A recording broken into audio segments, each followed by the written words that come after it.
Voy a aclarar una duda que nos ha caído más de una vez, tanto por redes sociales como por parte de clientes. La duda es la siguiente. Si mi casa es pasiva, ¿puedo abrir las ventanas?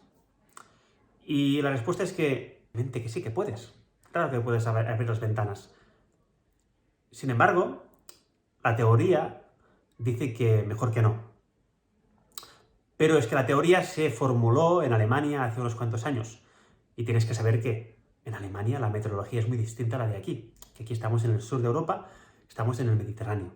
Entonces, aparte que, punto número 1, no hay ninguna ley que lo prohíba. Si tienes una casa pasiva, abrir las ventanas. Es decir, las puedes abrir tanto aquí como en Alemania, si quieres, o en el norte o en Noruega.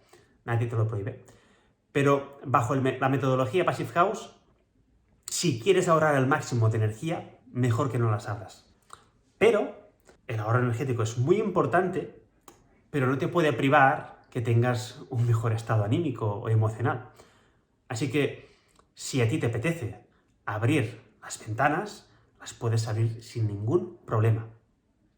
Claro que hay unos puntos de entrada y salida de aire, que es para controlar la ventilación dentro de la casa, que están puestos allí con un propósito. Este propósito es poder ventilar el aire interior de la casa y que no haya un alto despilfarro energético.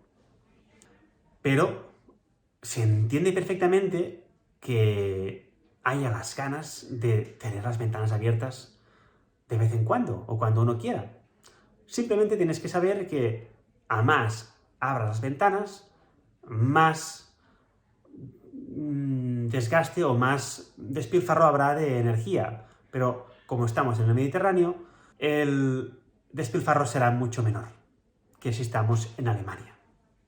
Y también tienes que tener en cuenta que tu estado emocional, psicológico, tu estado anímico, es más importante que cómo de bien esté ahorrando la energía de tu casa.